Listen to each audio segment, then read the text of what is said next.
राजा मान सिंह तोमर संगीत और कला विश्वविद्यालय से अभिनय सिद्धांत पर पीएचडी हैं। सांस्कृतिक मंत्रालय भारत सरकार से रंगमंच प्रशिक्षण हेतु NYS अवार्ड तथा बेगलखंड में रंगमंचीय संभावनाओं पर शोध हेतु JRF अवार्ड आपको प्राप्त हुए हैं। 20 वर्षों से रंगमंच के क्षेत्र में प्रदर्शन व अकादमिक स्तर पर आपकी सक्रियता सराहनीय है। आप सभी की जोरदार तालियों के बीच नाट्य स्कॉलर डॉक्टर धीरज सोनी जी को मैं मंच पर आमंत्रित करता हूं।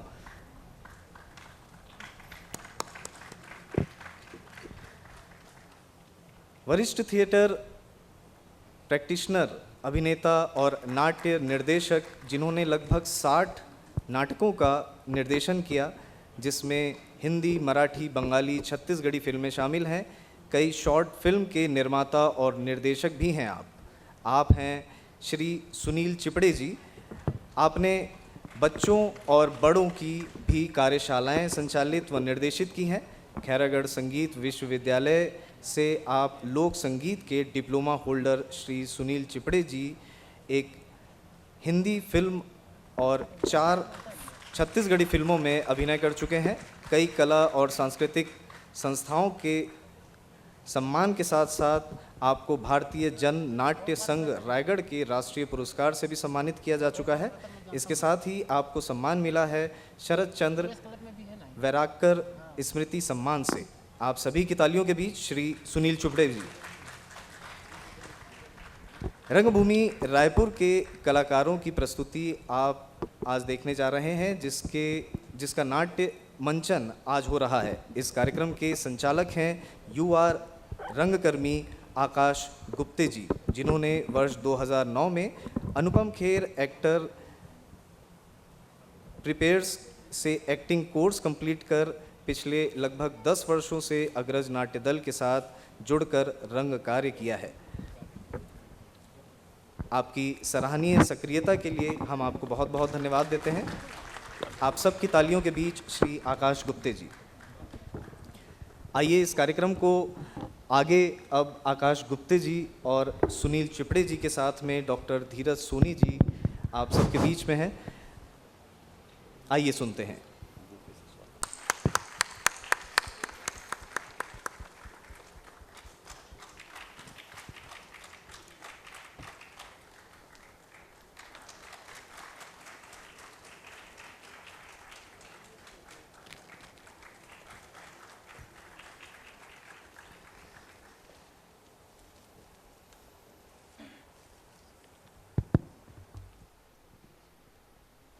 भाषा और नेपथ्य की चुनौतियां व आयाम। और इस विषय पर चर्चा करने के लिए मेरे साथ जो 2 महानुभाव मौजूद हैं, उनके कारण ही मैं ये सत्र कर पा रहा हूँ। क्योंकि मैं आपको बताऊँ दर्शकों, तो पहले बार मैं ये विषय इस विषय ने मुझे ही चुनौती दे दी थी, रंग भाषा और नेपथ्य की चुनौतियाँ और आयाम। तो मुझ जैसे युवा रंगकर्मी के लिए ये बहुत भारी टॉपिक था, लेकिन जब मैंने दोनों वक्ताओं के नाम सुने तो मेरे मन से बोझ उतर गया। तो चलिए शुरू करते हैं देर ना करते हुए। बहुत ही अहम टॉपिक है। मैं अपना पहला सवाल धीरज सर से करना चाहूँगा। धीरज सर, कृपया बताएं, ये रंग भाषा किस चिड़िया का नाम है और ये सामान्य भाषा से किस तरह अलग है? हम बातचीत को एकदम हल्के मोड में चलेंगे ताकि दर्शक ना सो जाएं। बिल्कुल। रंग भाषा, ये जो टर्म है एक्चुअली, देखिए किसी और दूसरी कला विधा में हम भाषा की बात नहीं करते हैं। चित्रकला में हम भाषा की बात नहीं करते, नृत्य में भी हम भाषा की बात नहीं करते, लेकिन रंगमंच में हम रंग भाषा की बात करते हैं। और उसका सीधा कारण ये है कि रंगमंच एक ऐसी विधा है जिसका समाज के साथ सीधा संबंध है। कोई भी नाटक चाहे 100 साल पहले लिखा गया हो, 1000 साल पहले लिखा गया हो, लेकिन जब भी वो खेला जाता है वो हमेशा वर्तमान काल में खेला जाता है। इसीलिए कालिदास का नाटक अभिज्ञान शाकुंतलम तब भी समय पर खरा उतरा, आज भी समय पर खरा उतरता है। भले ही वेशभूषा दुष्यंत की प्राचीन हो, आधुनिक हो, लेकिन दर्शक अपनी कल्पना से अपना दुष्यंत स्वयं बनाता है और स्वयं उसका आनंद लेता है। ये जो इंटरप्रिटेशन है किसी नाटक का, ये अपने आप में एक लैंग्वेज है। जैसे बॉडी लैंग्वेज है, आपके बिना बोले आपकी शारीरिक भाषा बहुत कुछ कह जाती है। आपको देखकर कोई समझ जाता है कि क्या बात है, आज बहुत खुश हो, क्या हुआ यार, आज बहुत उदास लग रहे हो, जबकि आपने कुछ नहीं कहा, आप केवल बैठे हुए हैं, लेकिन आपके बैठने को देखकर वो ये बात समझ जाता है, क्योंकि आपका शरीर कुछ बात कर रहा है, उसकी अपनी एक भाषा है। रंगमंच जाहिर है एक ऐसी कला है जिसमें नृत्य भी है, संगीत भी है, विजुअल आर्ट भी है, साहित्य भी है, और जितनी भी कलाएं हैं वो सब इसमें सम्मिलित हैं। यानी रंगमंच एक ऐसी संश्लिष्ट भाषा का इस्तेमाल करता है जिसमें विजुअल आर्ट की भाषा भी है, नृत्य की भी भाषा है, संगीत की भी भाषा है, साहित्य की भी भाषा है।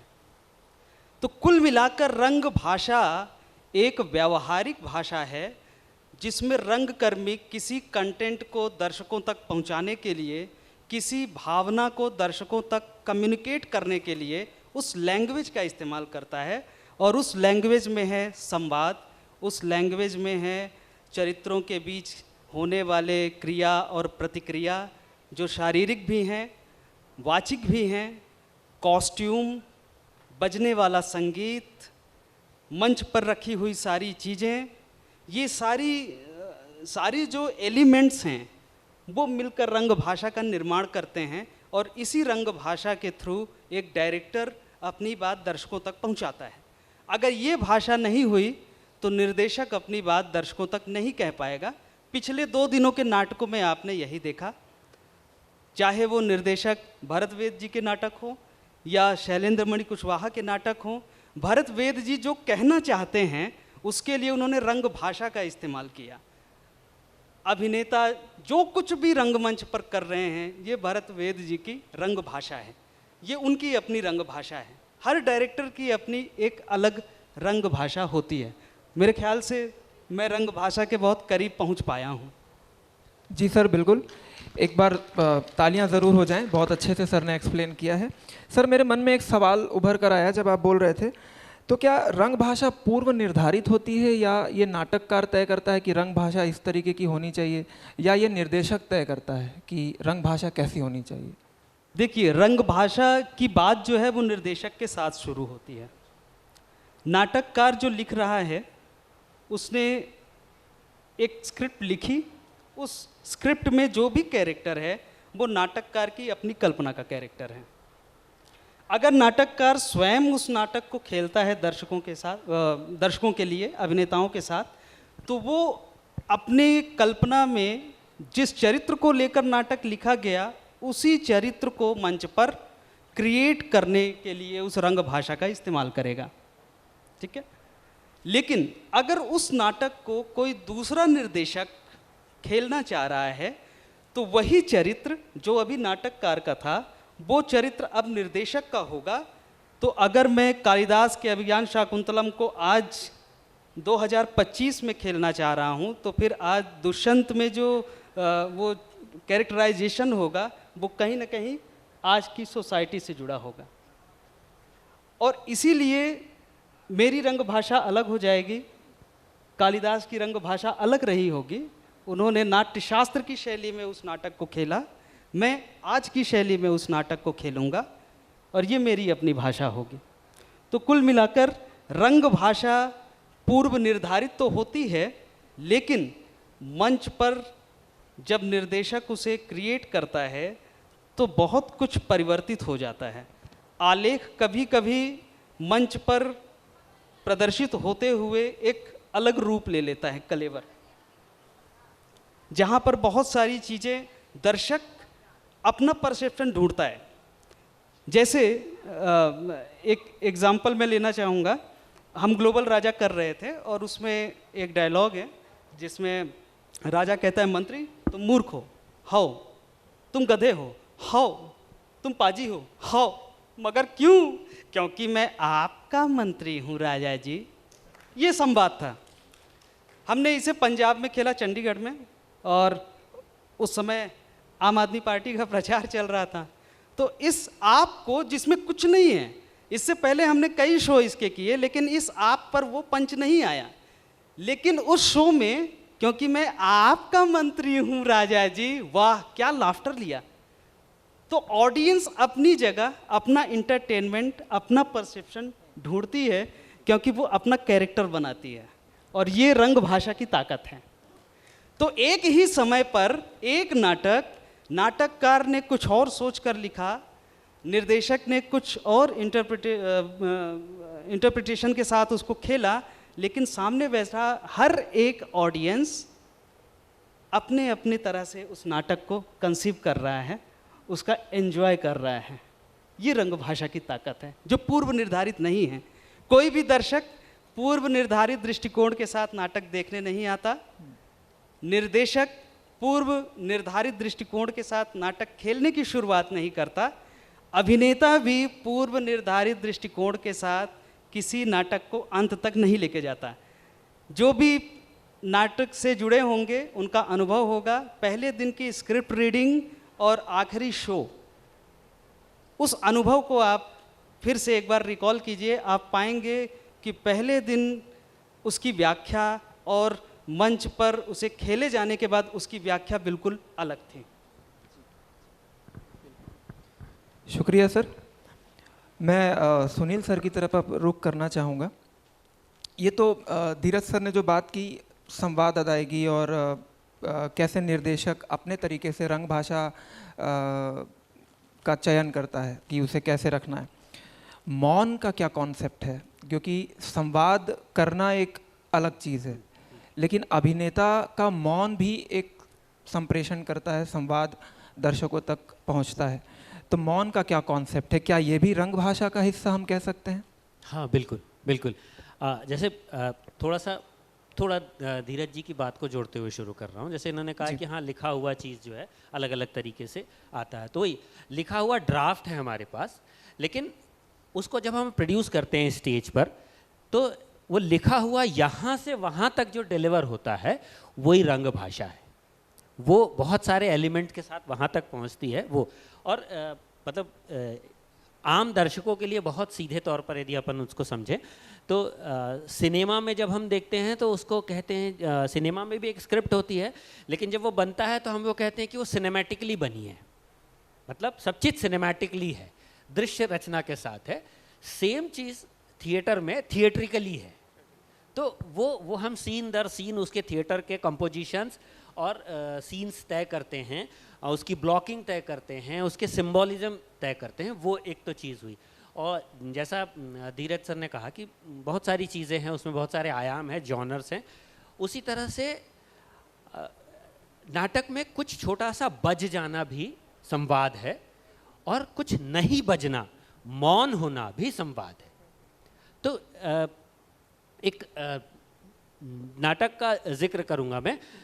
उज्जैन की एक टीम ने यहाँ बिलासपुर में 20 नेन का खेल करके एक प्ले किया था।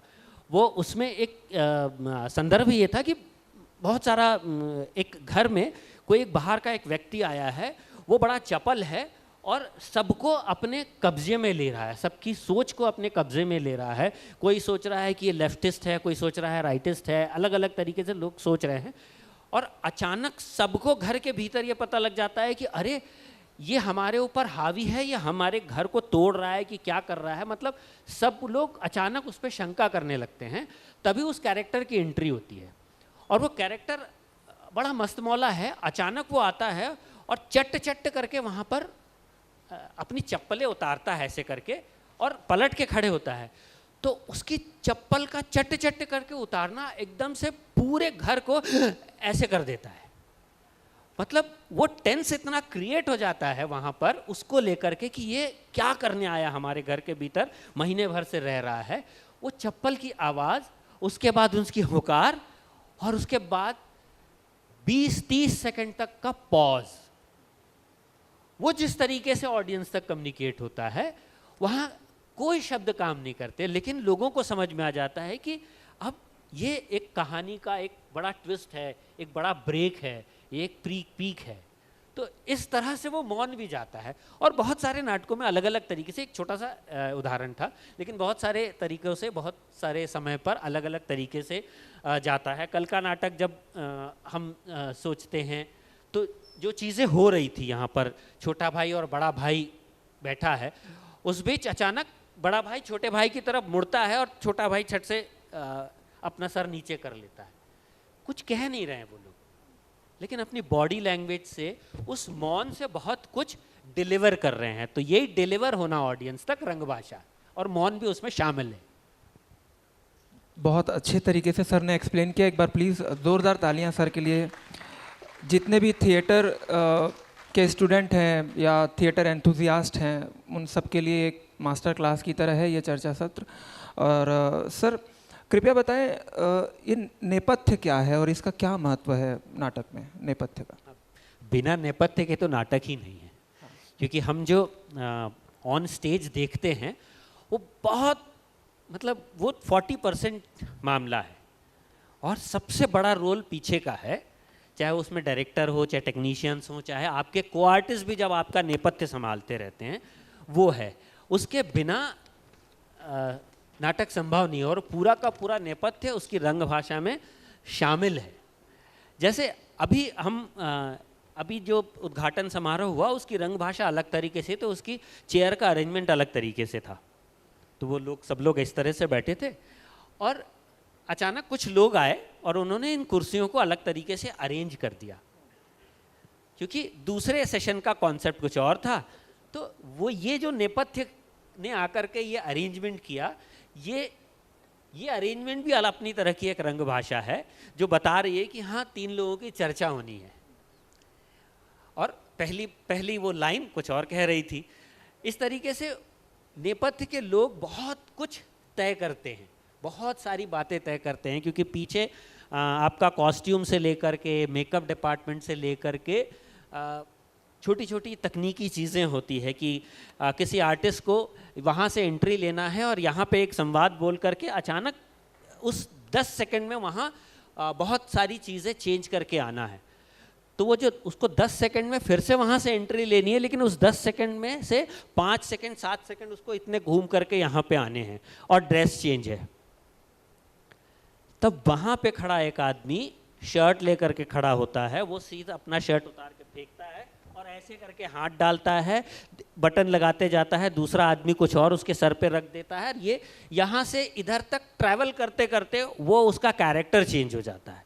वो 10 सेकंड में होता है। तो उसके पीछे वो 5 लोग होते हैं कि उसको सही समय पे वहाँ से री एंट्री उसकी करा दें, और कट से वो आता है।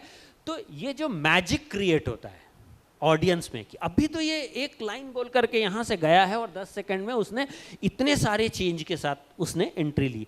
तो वो जो पीछे कर रहे होते हैं, उसके सह आर्टिस्ट होते हैं, बहुत सारे टेक्नीशियंस होते हैं, या अलग से जो बैक स्टेज करने के लिए हमारे साथी होते हैं, वो होते हैं। तो ये जो गिमिक है, ये जो मैजिक है, वो क्रिएट करता है। साथ ही जो ईज़ है कि आर्टिस्ट अपनी ईज़ के साथ डायलॉग बोल पाए, अपनी ईज़ के साथ शिफ्ट हो सके। उसको पता है कि लाइट गोल होगी और अचानक यहाँ पे 4 राजमहल का सेटअप लग जाएगा और मैं फिर से एंट्री लूँगा। वो जो ईज़ देता है वो पूरा नेपथ्य देता है। जी धन्यवाद सर। जी हाँ, तालियां हो जाए प्लीज़। मेरा ये सवाल आप दोनों से ही है कि आप अपने अपने व्यक्तिगत अनुभव से कृपया बताएंगे कि निर्देशक को, हम चुनौतियों पे चलते हैं अब, कि नेपथ्य में किस तरह की चुनौतियाँ आपने जब काम किया, या किसी भी नाटक के संदर्भ या एग्जाम्पल आप दे सकते हैं, किस तरह की चुनौतियाँ सामने आती हैं, कृपया बताएं।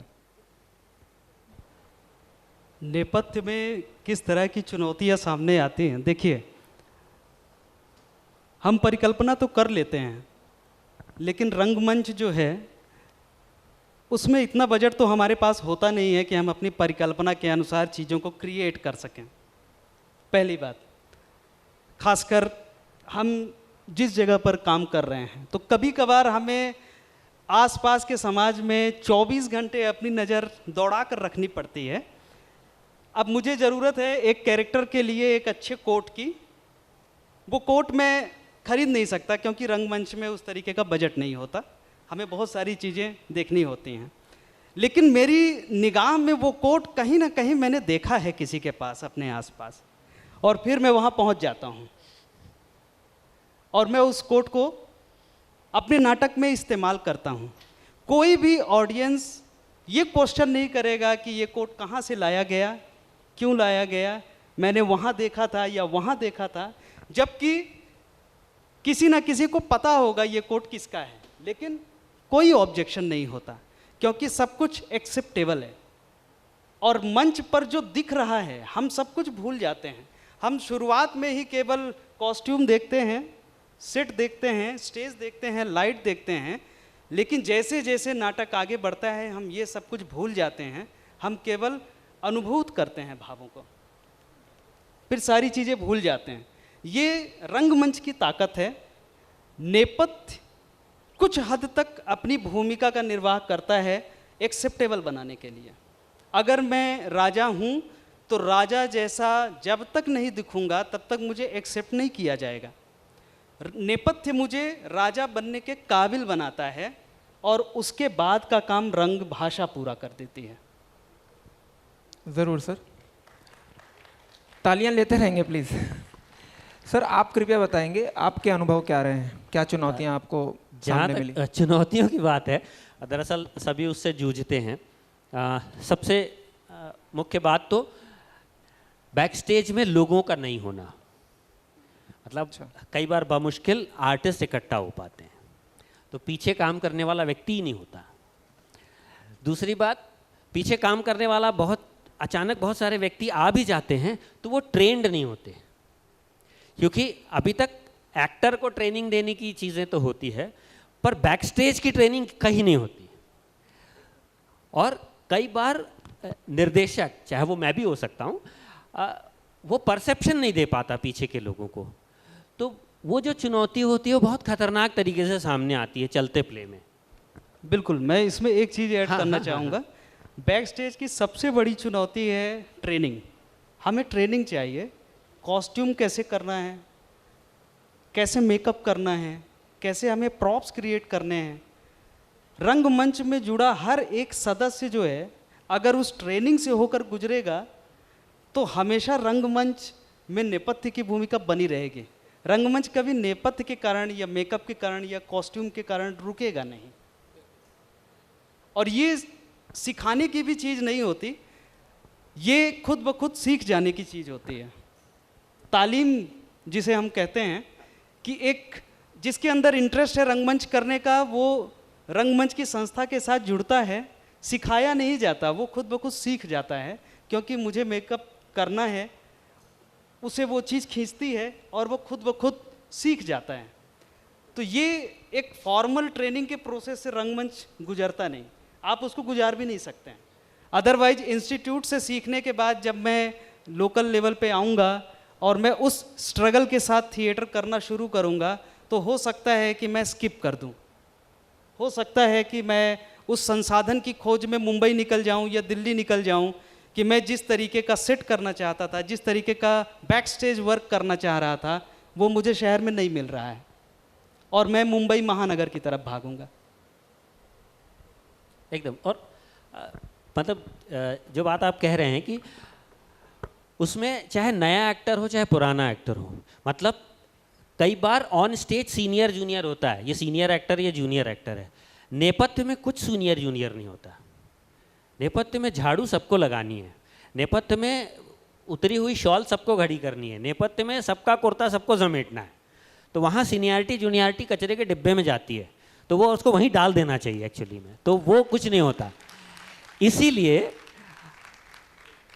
इसीलिए वो ट्रेनिंग की ज़रूरत है। इसलिए हर एक्टर को सेट लगाने की, मेकअप की, पीछे काम करने की ट्रेनिंग लेनी चाहिए और उस स्किल से खुद को बड़ा लबरेज रखना चाहिए। नहीं तो क्या होता है, नहीं तो अनर्थ क्या होता है। पता चला यहाँ कोई बहुत सीरियस सीन चल रहा है, कोई दहाड़ दहाड़ के रो रहा है, कोई एक लाश पड़ी है और कोई व्यक्ति उधर से झांक रहा है, तेरा एंट्री है नहीं, उसके बाद है। वो आपको दिख रहा है, वहाँ से वो आपको दिखता है। कोई धड़ाम से कुछ, किसी का तबला डुग्गी गिर गया, किसी ने माइक खर्र से खींच दिया, अब मेरे को डायलॉग बोलना है। मतलब ये जो शाइस्तगी है पीछे, वो बेहद ज़रूरी है। मतलब पीछे कई बार ये होता है कि नाटक अलग चलता है, पीछे का नाटक आपको अलग से दिखाई देता है, तो आपको विंग्स के कितने अंदर होना है। कई बार नए आर्टिस्ट तो पीछे से झांकते हैं, मेरी मम्मी कहाँ बैठी है। मतलब ये जो चीज़ें हैं, ये मतलब सीनियर एक्टर और निर्देशक इसको रोकते हैं कि भाई तुमको किस तरीके से यहाँ पे आचार व्यवहार करना है। तो बहुत सारी चीज़ें इस तरीके से होती है, तो अनर्थ क्रिएट करती हैं। तो ये बेहद ज़रूरी है। और उसी कारण होता है कि आपका 10 सेकंड का सीन है और अगला सीन पता चल रहा है 1 मिनट बाद हो रहा है।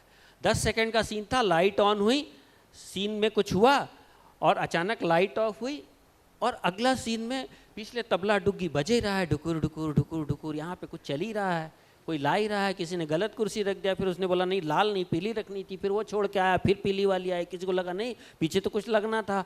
ये सब व्यवहार होते रहता है और ऑडियंस सब देखती रहती है। इसी ट्रेनिंग की बात कर रहे हैं और इसी मतलब क्विक एलिमेंट की बात कर रहे हैं कि जो मैजिक है आपको क्रिएट करना है, नेपथ्य मैजिक क्रिएट करता है, वही हम कह रहे हैं कि 5 सेकंड में कैसे 5 कुर्सियां हट सकती है और 5 नई लग सकती है। बिल्कुल सर, इसलिए किसी चीज़ को कंप्लीट डिसिप्लिन में सीखना बहुत आवश्यक है।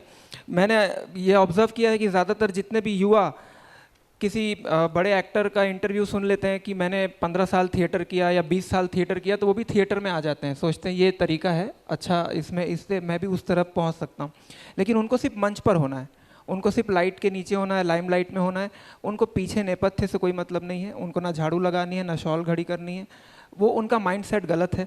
तो कृपया अगर कुछ युवा होंगे जो इस तरीके की सोच रखते होंगे तो कृपया अपने आप को बदल लीजिएगा, क्योंकि ये बहुत ज़रूरी है जो दोनों सर कह रहे हैं कि इस तरीके का माइंडसेट, एक कंप्लीट डिसिप्लिन होना चाहिए, तभी एक नाटक प्रभावी रूप से दर्शकों तक पहुंचता है। अब हम अंतिम चरण की ओर बढ़ते हैं सर, चर्चा सत्र में। इसके बाद नाटक की प्रस्तुति भी लोगों को देखनी है। तो आखिरी लाइन में मैं कुछ आयामों पर बात करूंगा आप दोनों से, कि जैसे आप कह रहे थे सर कि चुनौतियां आप दोनों ने ही फेस की हैं, इतने समय से नाटक होते आ रहे हैं, अभी भी वो कोट हमें मांगना क्यों पड़ता है? क्यों वो चीज़ें नहीं बदलती कि हम चीज़ें अरेंज कर पाएँ? अभी भी ये स्थिति क्यों नहीं बदलती हमारे बीच? कि मांगना बुरी बात नहीं है, मांगना तो एक अच्छी प्रैक्टिस, मांगने में कोई गुरेज नहीं होना चाहिए कि मुझे किसी चीज़ की आवश्यकता है तो मैं बिल्कुल अपनेपन से मांगूँ, वो भी अपनेपन से दें और फिर मैं उन्हें जिम्मेदारी के साथ वापस लौटा दूँ। ये थिएटर की प्रैक्टिस है, बिल्कुल है। लेकिन एक दूसरा पहलू भी अगर सोचा जाए तो नाटककार और निर्देशक ये समृद्ध क्यों नहीं हो पाते? ये क्या इसमें नए पहलू जुड़ने चाहिए? आप लोगों को क्या लगता है? देखिए, अपनी कमियों को दूसरे पर डालकर नहीं देखा जा सकता है। शायद कमी हम में है कि हम वो चीज़ नहीं दिखा पा रहे हैं जो ऑडियंस देखना चाहता है, क्योंकि आज हमारा कंपटीशन फिल्म के साथ है। हो सकता है रंग भाषा का हमें उस हाइट तक जाना पड़ेगा जिसमें ऑडियंस अपनी स्वेच्छा से आपके साथ जुड़े और आपको फंड दे, आपको पैसे दे। पैसा वसूल थिएटर करना पड़ेगा। क्यों? हमारे यहाँ पारसी रंगमंच नहीं था क्या? पारसी रंगमंच था, लोग टिकट खरीद कर, और भीड़ लगती थी, टिकट खरीद के लोग नाटक देखते थे। क्यों? क्योंकि पारसी रंगमंच ने ऑडियंस को वो इंटरटेनमेंट दिया जो इंटरटेनमेंट उन्हें और कहीं नहीं मिला। तो कहीं ना कहीं एक एंगल तो ये है जो एक प्रैक्टिशनर होने के नाते मैं समझता हूँ कि हम शायद वो चीज़ नहीं दे पा रहे हैं ऑडियंस को जो थिएटर को देना चाहिए। वो इसलिए क्योंकि हम प्रेमचंद को जानते हैं, प्रेम सभी कहानियाँ लिखते हैं, हम सभी कभी ना कभी कहानियाँ लिखे होंगे, लिखते हैं, लेकिन हम सभी प्रेमचंद तो नहीं हो जाते हैं। प्रेमचंद प्रेमचंद क्यों हैं?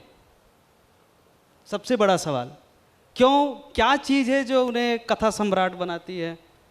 क्यों? क्योंकि उन्होंने उस समाज के ऐसे चिंतन को साहित्य में जगह दी है जिसको उनके दौर के किसी साहित्यकार ने नहीं दिया। यानी भाषा के उस आयाम का इस्तेमाल उन्होंने किया, उस मर्म को लोगों तक पहुंचाने के लिए, पाठक तक पहुंचाने के लिए, जिसका इस्तेमाल उनके समकालीन कहानीकारों ने नहीं किया।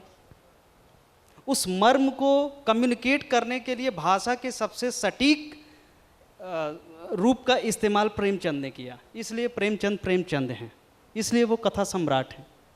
तो कहीं ऐसा तो नहीं कि रंग भाषा का, नेपथ्य का हम उस तरीके से सटीक इस्तेमाल नहीं कर पा रहे हैं। और इस चुनौती ने बहुत सारे थिएटर की शैलियों को जन्म भी दिया। ग्रोटोवस्की आपने पढ़ा होगा, ग्रोटोवस्की ने कहा कि मुझे मेकअप नहीं चाहिए, मुझे कॉस्ट्यूम नहीं चाहिए, कुछ नहीं चाहिए, केवल अभिनेता चाहिए, एक ऐसा अभिनेता जो किसी आवरण को अपने चेहरे पर नहीं लगाता, वो सिर्फ और सिर्फ एक कच्छे में जो है वो एक कविता को, उसके मर्म को अपने शरीर से, शरीर की गतियों से वो कम्युनिकेट कर सकता है। और वो शैली थिएटर में आई, चली, कथकली। ग्रोटोवस्की ने खुद कथकली की ट्रेनिंग ली उस शैली को सामने लाने के लिए। तो कहीं ना कहीं चुनौतियां हैं हमारे सामने, लेकिन वो चुनौतियां हमें रंगमंच को आगे बढ़ाने के लिए कहीं ना कहीं प्रेरित भी करती हैं और सोचने के लिए मजबूर भी करती हैं कि इस चुनौती से कैसे निकला जा सकता है, इस चुनौती से कैसे बाहर निकल के हम थिएटर कर सकते हैं, क्योंकि आवश्यकता ही आविष्कार की जननी है। और ये रंगमंच में ये ताकत है। एक प्रैक्टिशनर जुगाड़ कर लेगा, कहीं से भी वो खोज कर ले आएगा, क्योंकि उसके सामने चुनौतियां हैं और उससे निकल कर बाहर आने की, सफल होने का उसके अंदर मादा भी है। बिल्कुल सर। समय हमारे पास अब ख़त्म हो चला है और पीछे से अब इशारे भी आ रहे हैं, तो हम लोग अब अपनी बातचीत को जल्दी से ख़त्म करते हैं। एकदम एब्रप्टली भी नहीं होगा, लेकिन हाँ, मैं आखिरी में ये सब समेट दोनों बातचीत जो वक्ताओं से हमने की है और आप सब ने जिसे सुना है, बहुत सुंदर ढंग से सर आप दोनों ने रंग भाषा और नेपथ्य के नए प्रयोग में आने वाले समय में रंगमंच की भाषा और मतलब इस, और ख़ासकर इस चर्चा से भी हमें ये प्रेरणा मिलती है कि रंगमंच केवल एक कला नहीं है, बल्कि समाज को देखने दिखाने का आईना है और उसमें रंग भाषा और नेपथ्य दोनों की ही महत्वपूर्ण भूमिका है। तो अंत में मैं अपने दोनों वक्ताओं को, आयोजकों को और श्रोताओं को भी बहुत बहुत धन्यवाद करता हूँ कि आपने इस संगोष्ठी को इतना सफल बनाया। आप सभी को शुभकामनाएं और जय रंगमंच। और इस चर्चा सत्र के बाद जो इस दौरान जो आपने आनंद लिया होगा थोड़ा बोरियत का, अब मेरे ख्याल से नाटक देखने का आनंद और दोगुना हो जाएगा। तो चलिए अब अगले चरण की ओर बढ़ते हैं। शुक्रिया, बहुत बहुत शुक्रिया।